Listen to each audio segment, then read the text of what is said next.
Guys அரைக்கீரை இருக்கு இல்லையா, அதை வந்து கட் பண்ணிவிட்டு வாஷ் பண்ணி அதில் வந்து இத்தினோண்டு புளி ஊற வச்சு அந்த புளி தண்ணியை விட்டு ஒரு தக்காளி, ஒரு 4 சின்ன வெங்காயம், ஒரு 3 பல் பூண்டு இதெல்லாம் போட்டு வேக வச்சு எடுத்துருக்கேன். இதை வந்து நல்லா ஸ்மாஷ் பண்ணி எடுத்துக்க போகிறோம். நம்ம கையில் ஸ்மாஷ் பண்ண முடியலன்னா மிக்சியில் ஒரு ஓட்டு ஓட்டிக்கோங்க.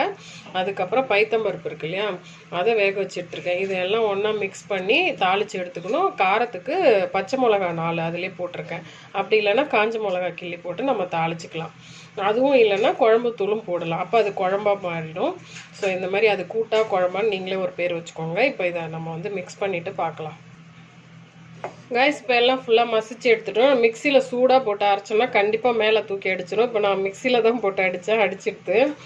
ஸோ வந்து ஸ்ப்ளாஷ் ஆகிடும். இப்போ இந்த பருப்பு இது கூட கலந்துக்கலாம். கலந்துட்டு மிக்ஸ் பண்ணிவிட்டு உப்பு உரப்பு பார்த்துட்டு, உரப்பு பத்தலைன்னா காஞ்ச மிளகாயும் கிள்ளி போட்டு தாளித்து எடுத்துக்க வேண்டியதான்.